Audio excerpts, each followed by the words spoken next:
transcription window, you can close it because it's kind of disorienting when it starts telling you everything you're saying in real time.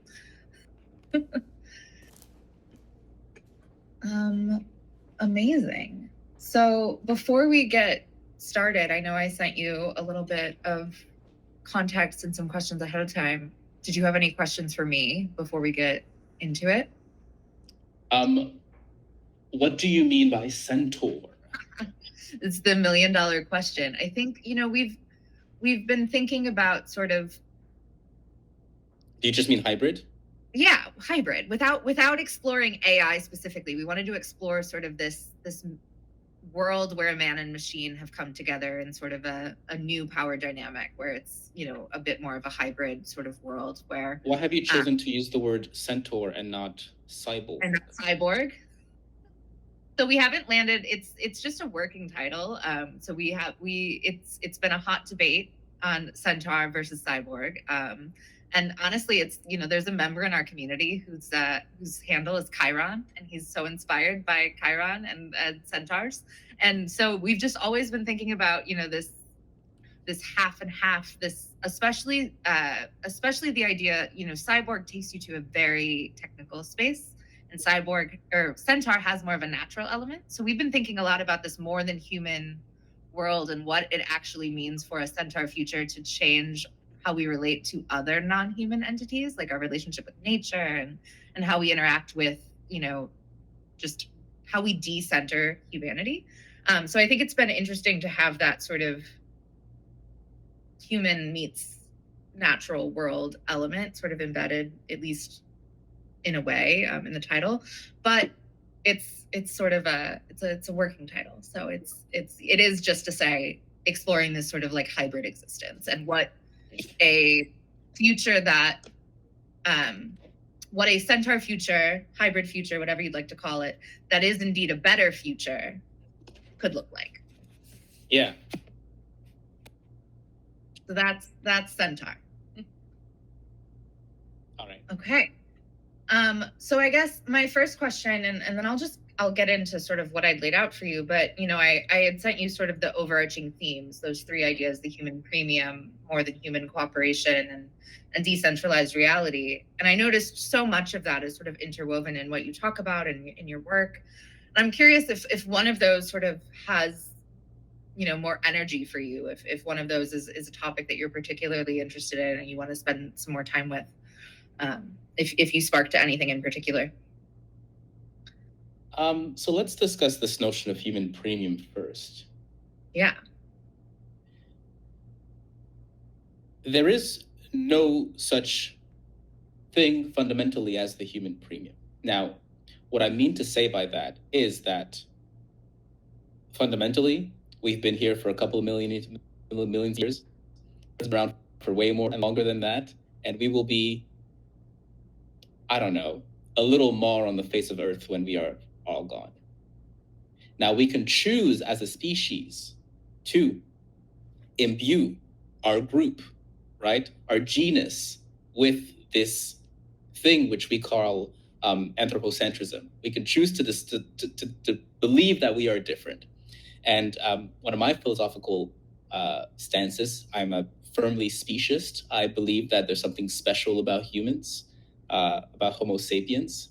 And I choose to believe that, and that informs the work and the research that I do. And so the human premium, I think, fundamentally remains based on a belief that there is something special about this group we are a part of. Yeah, absolutely. I think,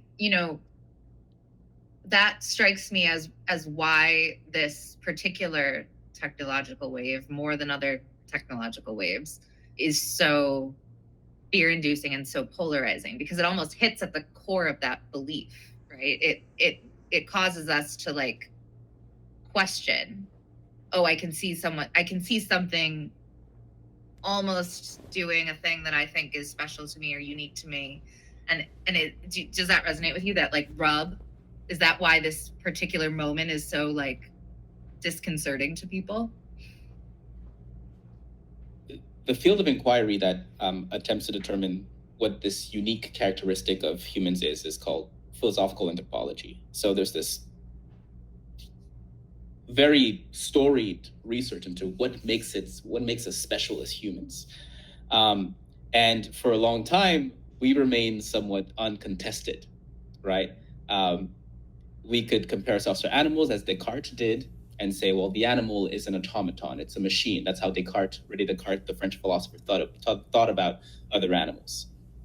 In comparison, he thought we were complex, and we had this singular thing, which was thought, right? He said in the 16th century, cogito ergo sum, I think, therefore I am. And that was this fundamental separation between humans and other things around the world. Now, this field of inquiry has evolved a lot ever since. I think now a lot of biologists and people who study animals and insects have brought to the forefront that they actually might have some kind of complex thoughts. You know, we've seen things like octopuses and octopi, whatever, do very complex thinking. Dolphins also able to do some extraordinary thinking. Recently, we've even seen fungi, mushrooms, exhibit characteristics of very complex systems of quote unquote intelligence. And the reason why I put the intelligence in quotes is because that has been somewhat of our staking ground. We've kind of we're the only ones who touch. We're the one to a full-blown conscience. And even before AI, even before technology, potentially that was just a miscalculation, because the more you research the other systems with which we share this world, the more you realize that they have these complex interactions that resemble what we would call intelligence or conscience. And so we feel like we're being attacked by machines and whatnot, but I feel like if we look back, we're being attacked from all fronts, and maybe this field of inquiry didn't fully think through the ground on which it staked its uniqueness. So what is that for you? What is that sort of, if the belief that there is something special? I've talked to different people who say, it's about connection. I could argue I've watched too many, animal documentaries to know that there's beautiful stories of connection that happen among animals. I'm curious, what is the irreplaceable human quality for you? I think if I knew, I would write a book about it, and I'd probably be a bestseller. This is like a fundamental question of philosophy, right? Exactly.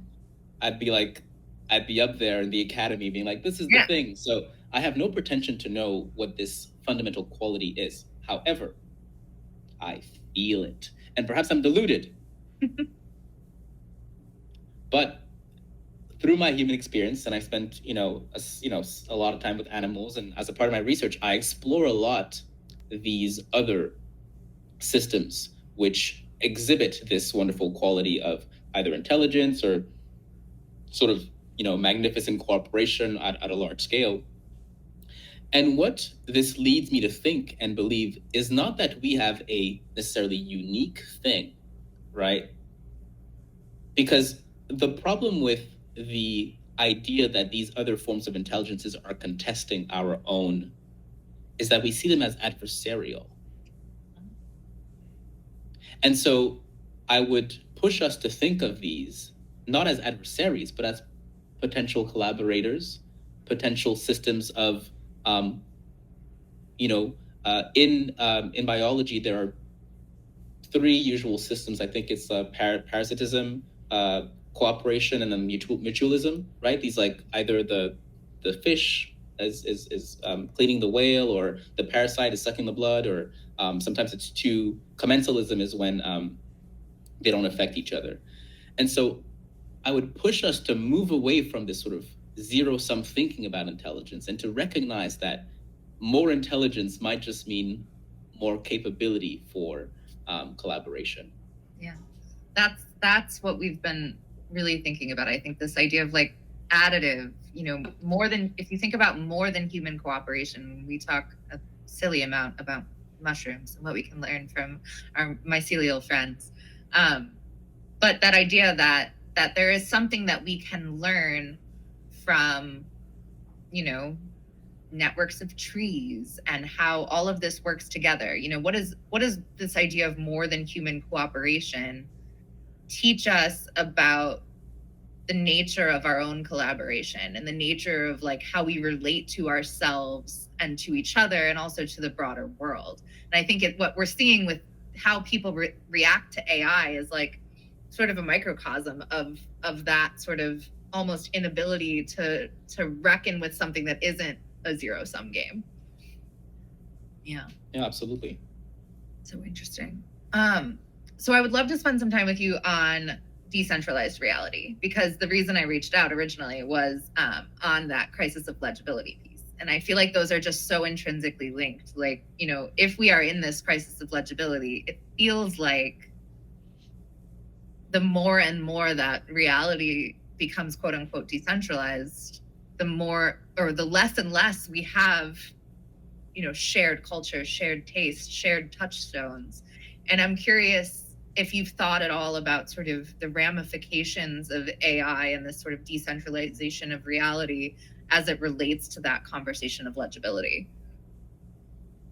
Of course.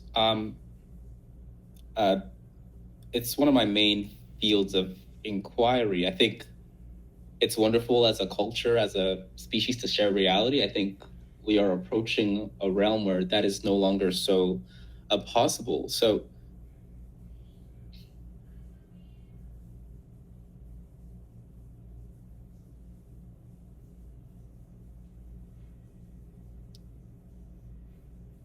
there are two things which I can approach in this specific conversation. One is a process I call, and the essay is not out, so please don't steal the term, but the balkanization of the internet, right?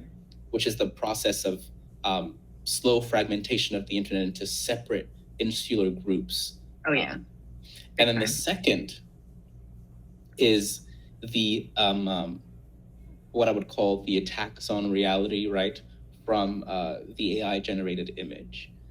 So to start with the latter first, Friedrich Kittler, who's a German media theorist, has this wonderful sentence who says, media is what really is, right? So in many ways, media defines our reality. Seeing is believing, you know. What Ripley's does is like, believe it or not, like go and see the thing. And so there is this notion that representation leads us to understand what reality is. Now, representation, of course, was limited to, for a long time, either painting and then photography. And we started with the digital with the possibility of manipulating images. And that was a practice that was somewhat limited to people with very high technical skills to make sort of a very believable fake image. What the advent of AI does is facilitate and accelerate the production of false images. So what are the consequences of a world that may or may not be inundated with quote unquote fake images? Is when we say media is what really is that this becomes contested. So there are two very interesting phenomena that occur when we have this contestation of reality by computer-generated media.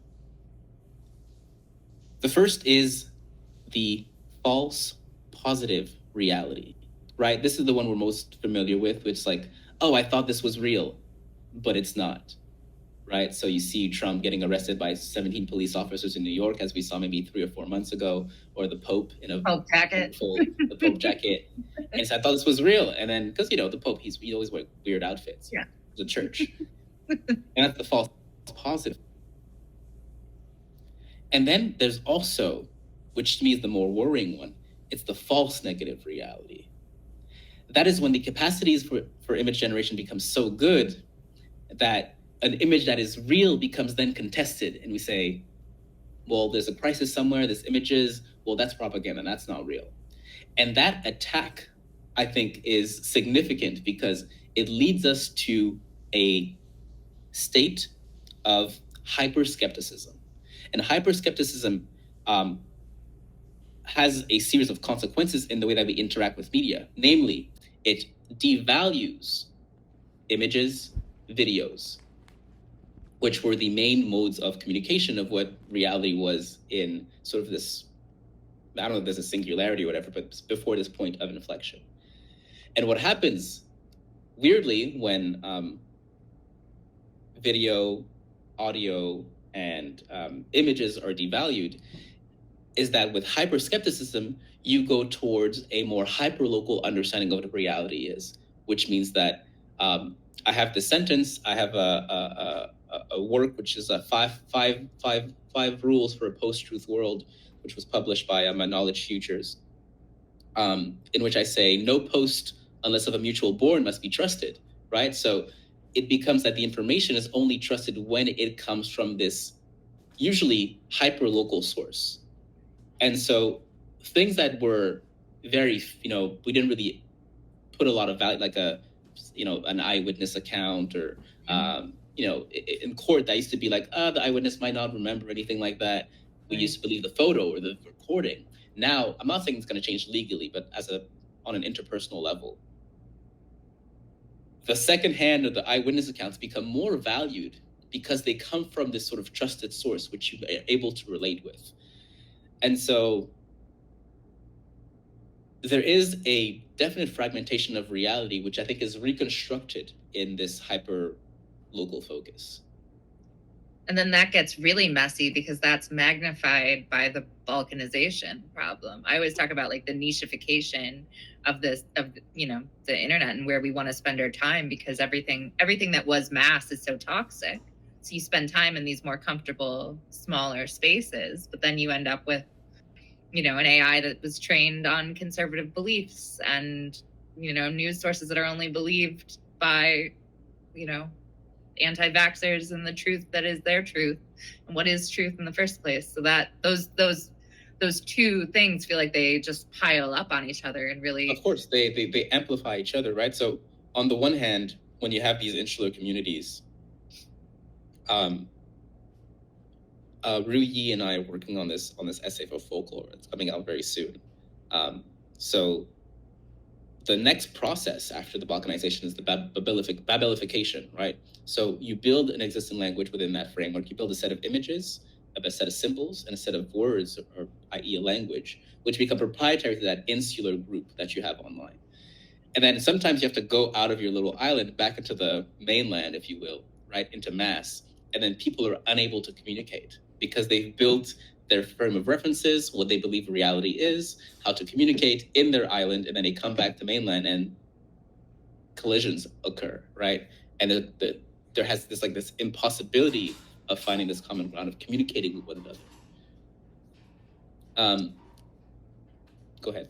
I was going to say, so this is all, the minute I started writing this about decentralized reality, it kind of begs the question, was reality actually ever centralized in the first place? Because you think about it, it's like, and I think that quote about, media is what's real. That's a very yes, right? But it's like, it's a very the Western story is the story, right? Like the singular story, it's a very privileged story, and it's a particular story, the way that history is written, right? So there's a way to look at decentralized reality as a positive exposure to the fact that actually we've always experienced different stories and reality was never centralized in the first place. And this is like a mass exposure to that. And I'm just curious if that... I disagree. You just, talk to me about that. Like, was reality centralized? How does that feel to you? Like, just talk to me about that. Right. So we have this idea, I think it's a particularly Western idea, that reality is mediated by language and, by definition, by media. Right? And so we come to a point where like Jean Baudrillard will say, well, the Gulf War did not take place, right? It did take place. He understands that the events happened, but it is represented to the American public through this specific form, which alters our understanding of it in our world.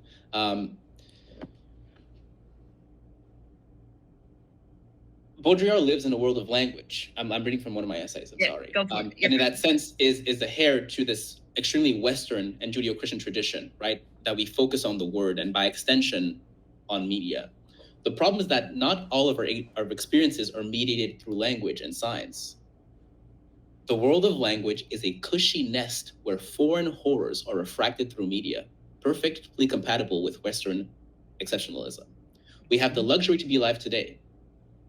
And we understand, Baudrillard mentioned like the World Trade Center in his book, Simulations. Mm-hmm.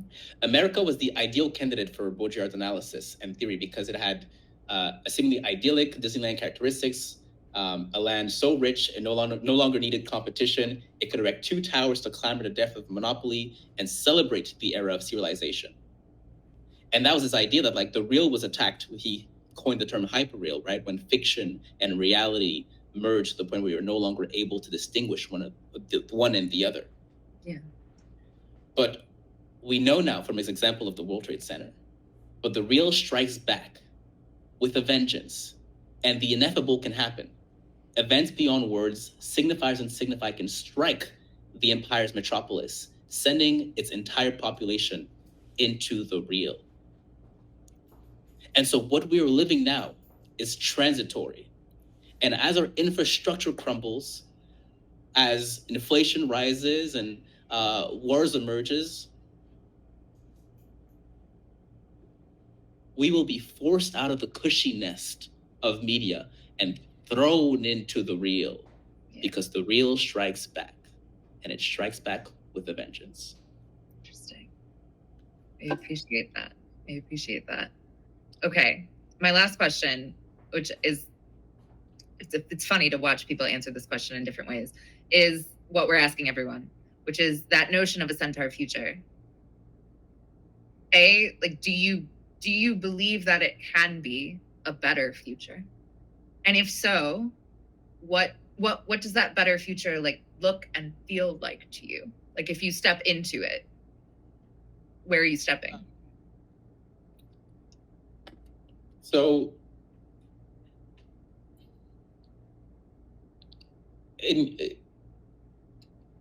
could you define once again your understanding of the Centaur? Like, is it just like, what does that hybrid look like? What does the? So it's a world where we've come to a sort of collaborative relationship with non-human entities with a focus on man and machine, but it's taught us a lot about how we engage with those other systems you talk about, right? You know, that idea of more than human cooperation and collaboration. You know, we've sort of cracked that.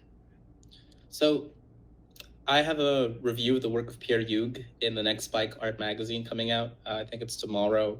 And his work, I think, is very evocative of that potential collaboration. In his work Variance from 2021, Hugues presents these systems, like you walk into a system where machine intelligence creates new things that are first in a simulation and you see into the real world. And then there's a lot of insects and bees and microbes all around.